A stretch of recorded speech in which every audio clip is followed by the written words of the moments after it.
Today, we're talking about why conversations about discrimination, inequity, and exclusion so often escalate or completely shut down, even among people who genuinely value inclusion. This episode is going to move beyond saying the right thing type strategies and instead look at what happens inside us when discomfort shows up. We'll explore how fear, identity protection, and unexamined assumptions quietly interfere with our best intentions and how to work with that resistance rather than against it. So, just thinking, why do these conversations about race, gender, disability, or exclusion derail so quickly, even when everyone cares? What if the barrier isn't lack of skill, but an internal system of trying to keep us safe? We're going to work to understand this discomfort and how to stay present in difficult conversations without escalating or shutting down. Welcome to Communication Skills for Working Women. I'm Elizabeth. And I'm Rose May. Do you find yourself second guessing or avoiding conversations because you're worried about being misunderstood? You're not alone. On this show, we're sharing tangible tools for assertiveness, emotional resilience, and real-life communication wins and fails. Let's sharpen our communication together.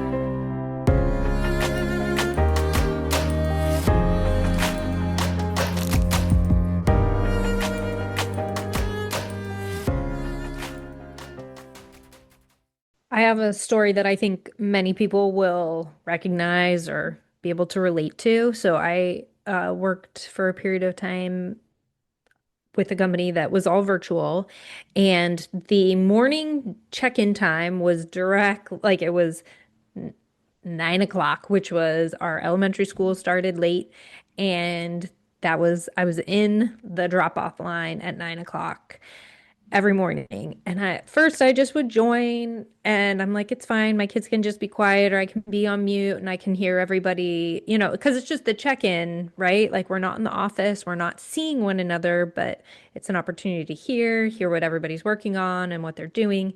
And I would even like say I had an insignificant role in the organization. So I wouldn't say I was really contributing, but I was learning a lot in those meetings.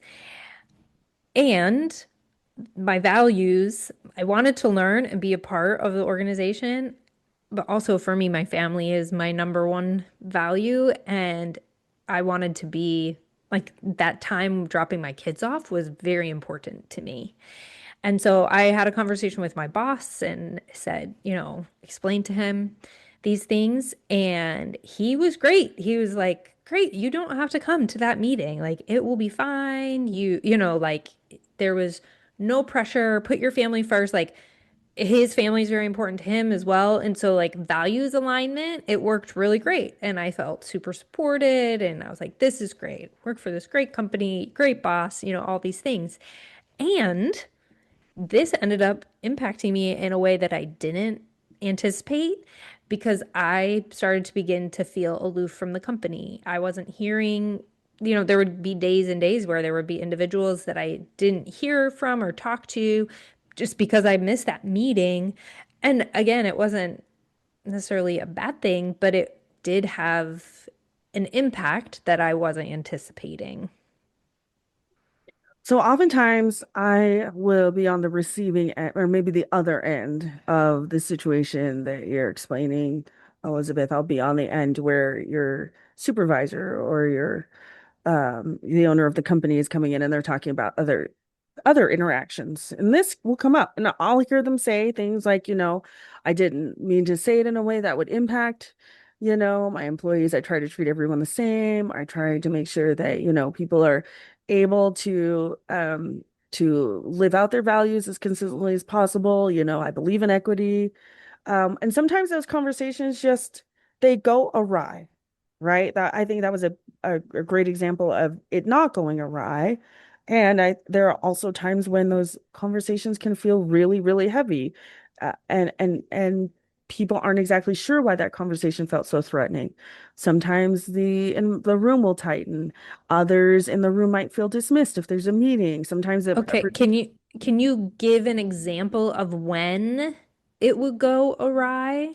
sure. So if you were, let's say that this was you were in a meeting with others and you were expressing, I can't make this time because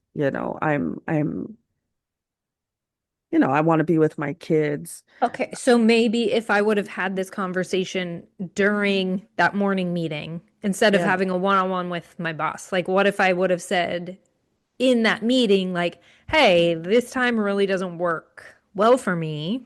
right. So you're okay. So And your boss responding with, "Well, fine, don't come."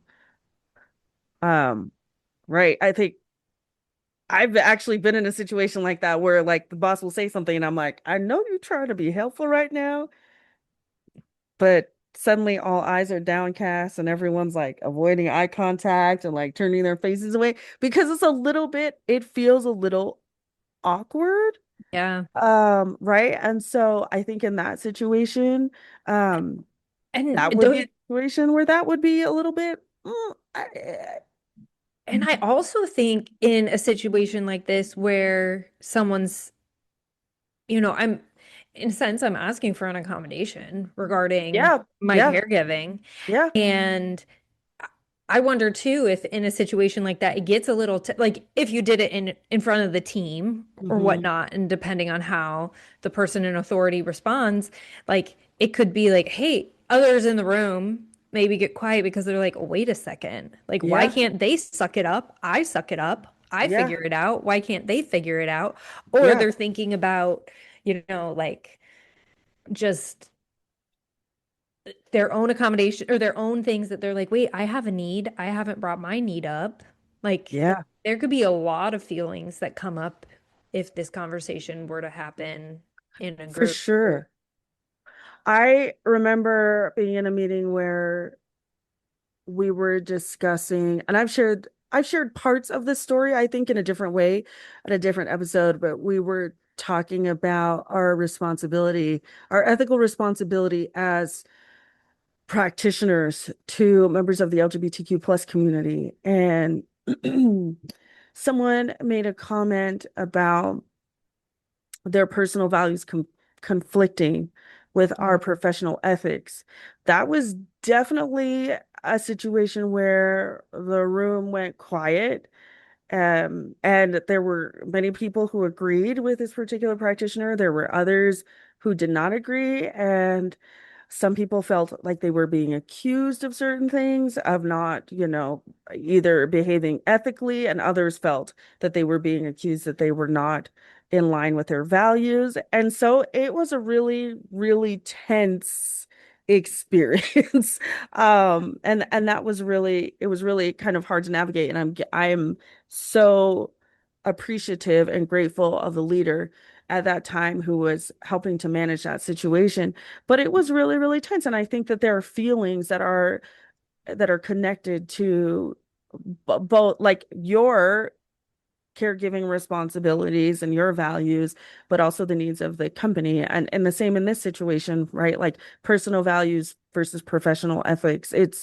It can be conflicting sometimes. And so the negative reactions that we experience, or the negative reactions in the meetings, sometimes they're about values, sometimes they're not. Most of the time, they're about identity threat, and not necessarily like a threat to character, but a threat to an internal system designed to preserve goodness and competence and belonging. And so, we may have good intentions, um, but sometimes these conflicts arise.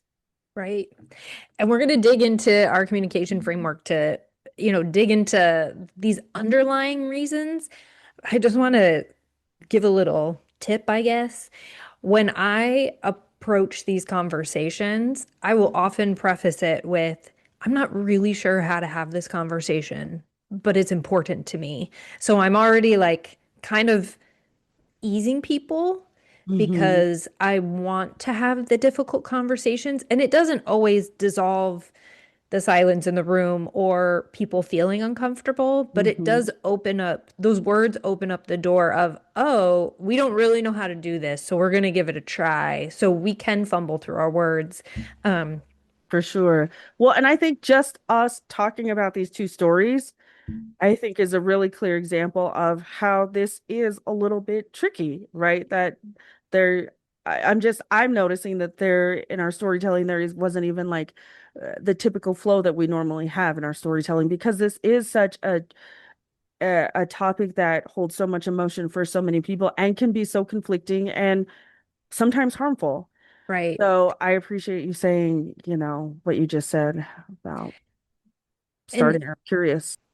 there's so many places where conversations can get uncomfortable or difficult, and it's really important to still have them and to understand why they can derail so quickly and to give people space to let it derail and to come back. Like we're all Exactly. trying to figure it out and navigate these conversations. Even with caregiving, like there's lots of thoughts and feelings about women and being at Hmm. home or women Hmm. trying to work and be at home. Hmm. Like there's just a lot of things out Yeah. there.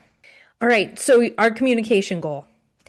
So when it comes to these interactions, what do you usually want? Is it to be curious and gain an understanding? Is there a conclusion that you want? Do you want them to understand you? Like that might not be the best communication goal. Gaining an understanding of them through curiosity might be a better one, but most people genuinely want to be inclusive and fair. They want to listen without defensiveness, and we want to respond skillfully when harm is named. We don't ever want to disregard or be inconsiderate. We want to respond with skill or even just kindness. We don't have to always be filled with skill. We also want to contribute to equitable systems and relationships. So, this communication goal could be stated in this way: to stay present, regulated, and relational during conversations about discrimination and inequity. To stay present, regulated, and relational during conversations about discrimination and inequity. But if intention were enough, these conversations wouldn't feel so hard. So when you find yourself in this situation, right, asking yourself, what actually happens when discomfort shows up? When we're discussing professional ethics versus values, and I say the wrong thing, or someone says something that might be harmful, or I'm in a situation where now the room has gone silent. What's actually going on? And instead of staying present, many people find themselves explaining the intent instead of listening to the actual impact. Oftentimes, people minimize or intellectualize pain, so or give reasons why someone might be feeling that pain and looking at it from a perspective that is much more intellectual instead of relational. Oftentimes, people shift to neutrality or both sides are feeling this, or both sides are doing that. Again, none of these things are bad, but we can notice what's going on, right? We can notice that people are freezing, withdrawing, or disengaging, or you're freezing, withdrawing, or disengaging, or you're over apologizing to escape the tension. How can I make this tension? This is something actually that I see quite frequently is people just start apologizing to escape the tension instead of actually being present and listening and understanding what's going on in the room as if like the apologizing is going to help make everything better. And I think that we're kind of taught that that is the case, but it actually doesn't. And these are not necessarily moral failures, they're protective behaviors, right? To manage the discomfort that we might be experiencing in those conversations. So let's dig into our worries. What are we afraid will happen if we change or if we succeed? So, underneath those behaviors live worries like if I don't defend myself, I'll be seen as a bad person. Or if I acknowledge harm, I'll be blamed or rejected. Strong emotion means this conversation isn't safe. Or if I slow down, I'll lose control or authority. So these worries don't feel optional, they feel urgent. Yeah, so if your boss or your leader in that work environment, if you were to say, this is thank you so much for allowing or for giving me the option of not attending this meeting, I actually feel excluded. I could see that being the turning point of what we're talking about right now. Like your Mhm. supervisor saying, "Well, I'm just trying to help," or I'm just trying to make this easy for you, right? And I think that that over explaining or defending themselves, right? So they're not being seen as a bad person, right? So they're not losing authority or control. I could see that being part of the worries that might show up. When I was reading it, I was even thinking like, why didn't I have the follow-up conversation Mm-hmm. after the accommodation had already been made for me? Why didn't I ever let him know how I felt? And I was like, oh, because I had already been given this accommodation. So I didn't want to be seen as ungrateful. Mm-hmm. I didn't want to, I didn't see how there could be a solution without changing the meeting time. And I Mm-hmm. didn't want to have to adjust to everybody else's schedules because they have the standing meeting at 9. And if they moved it to 9:15 or 8:45, like that's people have scheduled meetings and different things. I didn't want to be disruptive to the whole organization. So when I was reading these things, it's interesting how you pulled in some of like moving that conversation on with the boss. And I was thinking about like, what were my worries? Why didn't I Mm-hmm. continue to actually really try to rectify the situation? Yeah, I love that you just pointed out your personal hidden commitments. You I were did. committed to protecting, it sounds like everybody else and everybody else's schedules, right? Uh, Absolutely. Yeah. and on both ends, right? People could be wanting to be seen as good and fair or non-biased or committed to avoiding shame, conflict, or rejection, especially when you're in a position of authority. I think that the avoidance of shame, conflict, or rejection feels very important and urgent.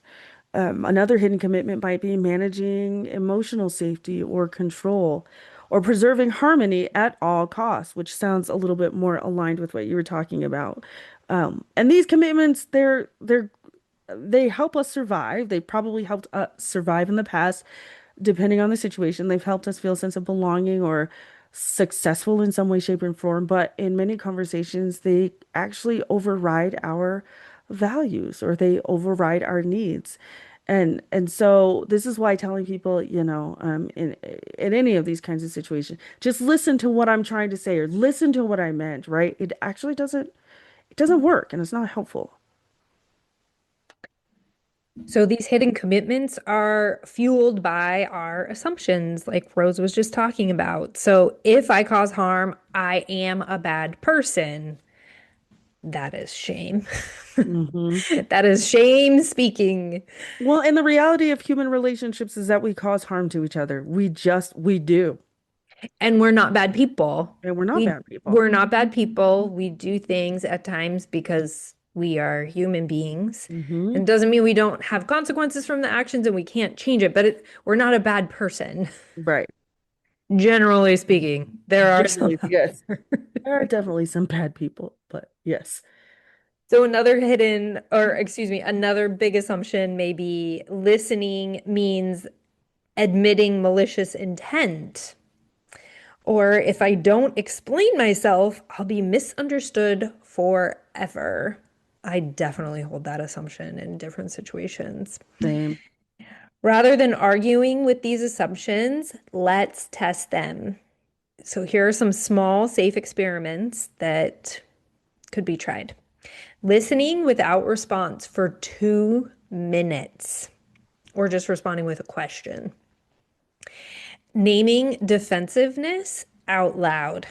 I feel like that is a great skill, right? Something as simple as I'm feeling really defensive right now. I might need to take a pause or I'm feeling really defensive right now. I'm just gonna take a second to just check in with myself and figure out what's going on.